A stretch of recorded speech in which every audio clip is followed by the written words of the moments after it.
Hola amigos y amigas, bienvenidos a Buenas Noticias TV. El 500 aniversario de la Reforma Protestante se celebra el próximo año 2017. Muchos países de Europa llevan varios años preparando esta gran celebración que conmemora el impacto de la Reforma en Europa y el mundo. Nosotros nos unimos a esta conmemoración tratando en una serie de programas que nos ayudarán a entender mejor este movimiento y sus implicaciones. Hoy vamos a hablar sobre la repercusión de la Reforma en el aspecto social. Lo hablaremos con el escritor y pastor evangélico José Moreno Berrocal. Te invitamos a compartir tu opinión en nuestro Facebook o Twitter. Entra en nuestra cuenta y responde a esta pregunta. ¿Qué enseñanzas de la Iglesia evangélica coinciden con las de la Reforma? Bueno, pues os dejo ya con la entrevista con José Moreno. José, muy bienvenido. Gracias. Me alegra de poder seguir hablando contigo acerca de la Reforma. Muy bien, encantado. Pues Lutero era una persona bastante radical, ¿no? Yo creo que si leemos sus escritos, él decía cosas como estas. Si desaparecen la escritura y la ciencia, ¿qué quedará en Alemania sino una horda ruda y salvaje de tártaros y turcos y quizás solo una pocilga y una manada de meros animales salvajes? ¿Qué le molestaba a Lutero? Bueno, Lutero creía que el bienestar de la nación dependía de la educación de todos sus hijos e hijas y, por tanto, Lutero ponía un gran énfasis en la necesidad de que los padres se dieran cuenta de que tenían que enviar a sus hijos a las escuelas. En realidad, lo que venía a decir Lutero es que los padres tenían que tener como una de las prioridades de su vida que tanto sus hijos como sus hijas pudieran ser educados y que esto era algo fundamental.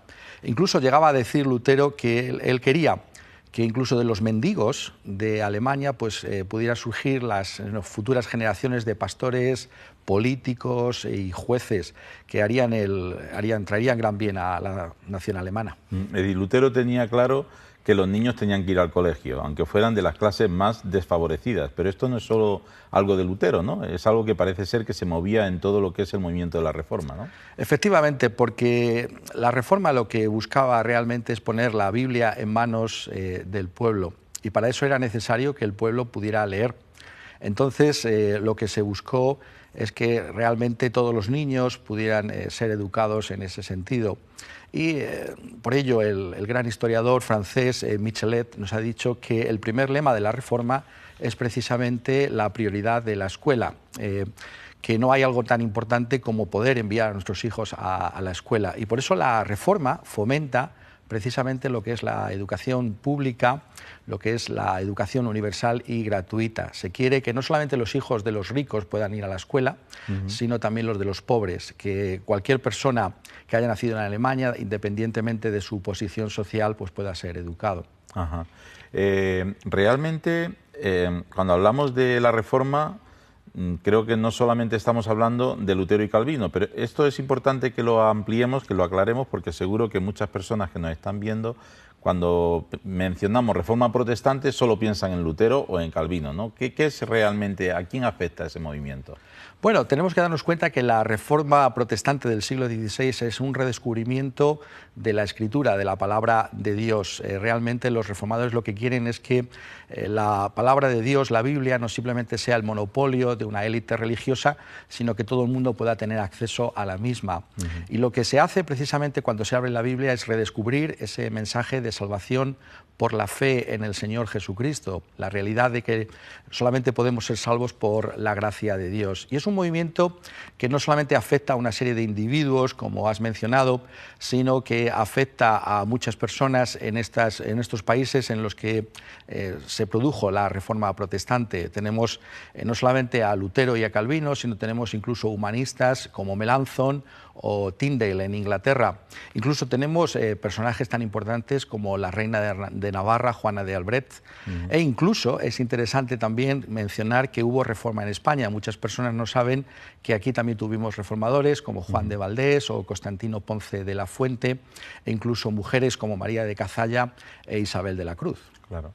Y es muy interesante recalcar que el movimiento reformado no es algo solo de Alemania, sino que es un movimiento que se mueve en ciertas élites intelectuales en toda Europa, incluido España, y que luego llega a todo el pueblo, ¿no? Y que realmente en España, como han mencionado, también existió, aunque fue prácticamente exterminado por la Inquisición, ¿no? Es la gran diferencia con el resto de Europa, y de hecho seguro que en algún momento hablaremos de forma muy específica de lo que fue la Reforma en España. Uno de los valores principales de la Reforma es precisamente la libertad de conciencia, ¿no? ¿Cómo afecta este valor a todo lo que es este movimiento reformador? Yo creo que uno de los aspectos más conocidos de la Reforma es precisamente el hecho de que Lutero tuvo que venir delante del emperador Carlos V en la Dieta de Worms para dar pues una explicación acerca de lo que había escrito. Realmente lo que se estaba buscando en esa dieta es que Lutero pudiera retractarse de sus opiniones. Y lo que Lutero anuncia sencillamente es que su conciencia, son sus palabras literales, está cautiva de la palabra de Dios. Aquí es donde tenemos el nacimiento de lo que llamamos la libertad de conciencia, y sabemos que este es uno de los valores fundamentales del Occidente. De hecho, los historiadores nos dicen que es precisamente por esta libertad de conciencia que vienen los demás derechos civiles.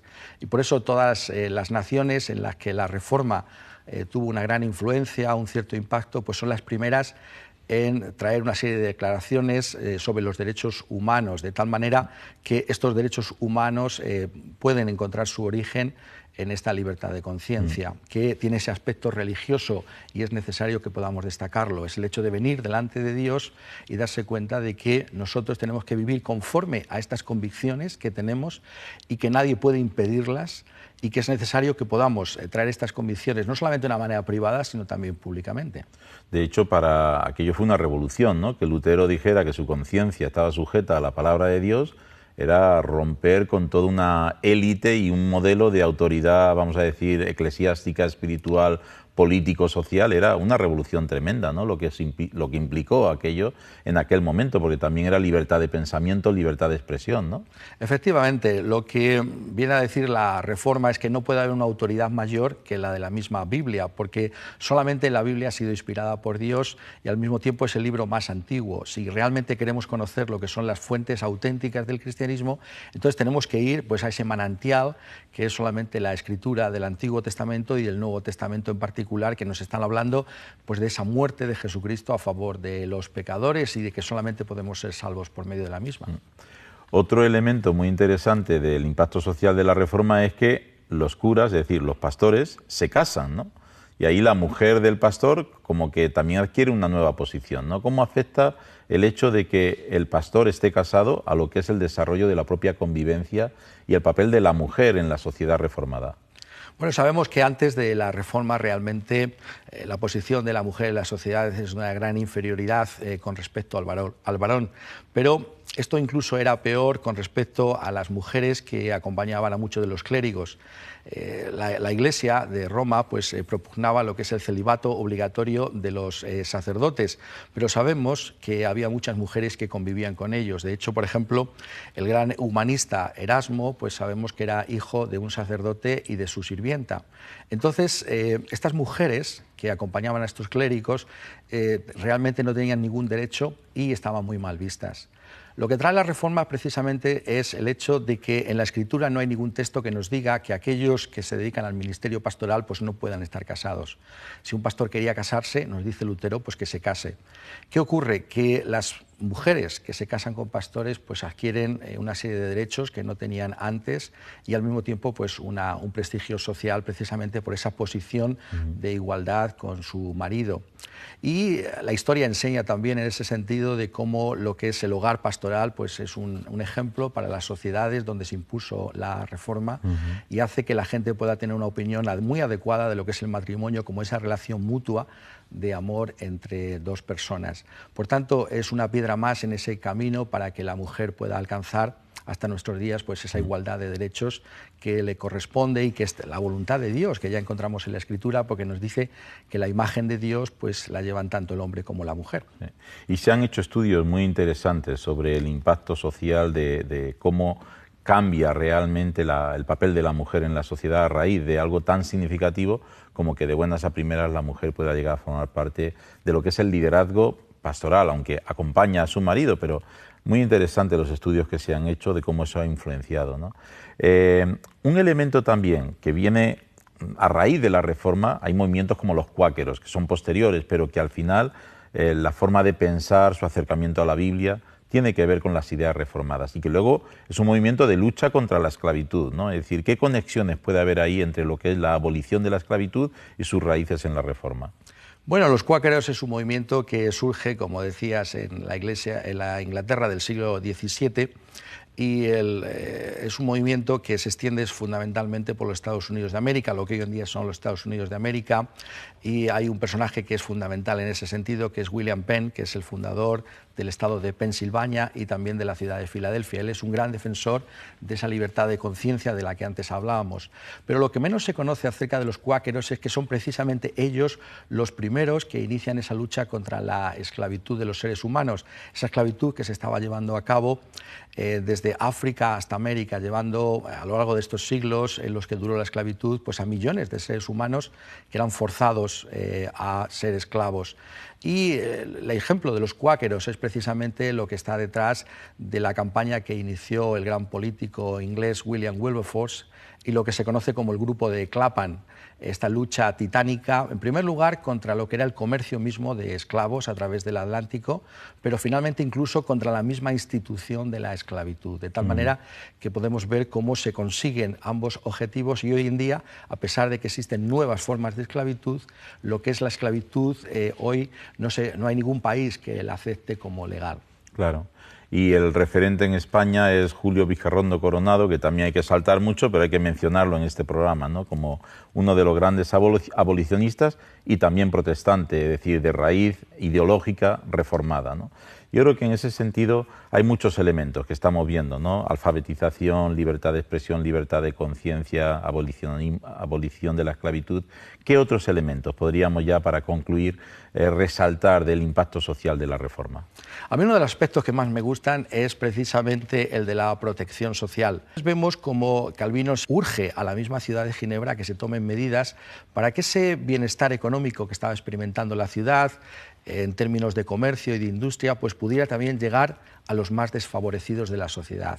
Y Calvino dice, bueno, pues hay que tomar medidas prácticas y concretas para que esa riqueza también pueda fluir hacia aquellos que son más desfavorecidos. Y entonces encontramos, es muy interesante como hay una decisión de Calvino que comparte con la ciudad de Ginebra de que haya una persona que se pueda encargar pues, de cuidar de los pobres y que curiosamente, dice Calvino, sea pagada por la misma ciudad para que se dedique a esta labor. En un sentido podríamos decir que aparentemente estamos ante la primera vez en la historia en la que se habla de lo que es hoy en día llamamos un trabajador social. El concejal de Asuntos Sociales de Ginebra. Exactamente. Es más, Calvino incluso llega a decirnos que no solamente tiene que haber doctores en Ginebra que se ocupen de aquellos que pueden pagarles. Calvino dice, bueno, tiene que haber un doctor que lo pague la misma ciudad de Ginebra. Y además dice Calvino, es muy curioso, tiene que ser un buen doctor para que se ocupe de los pobres y de aquellos que no se lo pueden pagar. Y yo creo que aquí pues sería una de las contribuciones a lo que hoy llamamos también lo que es el estado de bienestar, lo que es la sanidad pública. Claro, claro. Bueno, seguro que hay muchos más elementos y de hecho vamos a tener oportunidad porque a lo largo de este año y el que viene, como mencionaba Beni al principio, vamos a estar conmemorando todo lo que es la repercusión de la reforma, porque hablar de reforma protestante evidentemente tiene un elemento que nos conecta a nosotros como evangélicos, como protestantes con esa reforma, pero hay mucho más que afecta a toda la sociedad y especialmente la sociedad europea, de modo que hay razones para celebrar, como hemos visto hoy y como seguiremos viendo en otra ocasión. Muchas gracias, José, por acompañarnos hoy. Encantado de estar con vosotros. Queremos animarte a leer la Biblia y por eso las iglesias evangélicas queremos regalarte una Biblia de la Reforma editada para el 500 aniversario de la Reforma que celebramos el próximo año. Llámanos ahora al teléfono 91 743 4400 y te lo haremos llegar gratis. Repito, el teléfono es el 91 743 4400. Para todos los que formáis parte de nuestro club de amigos, en esta ocasión sorteamos este DVD con una selección de las mejores predicaciones del pastor Billy Graham, publicado por la entidad Decisión. Si te gusta nuestro programa y crees que estamos realizando una buena labor, únete al club de amigos. Necesitamos gente como tú, que ama la Biblia y que desea promoverla con nosotros. Llámanos y te explicaremos cómo hacerlo. Gracias por vuestra atención en esta mañana y no lo olvides, tú vales mucho para Dios.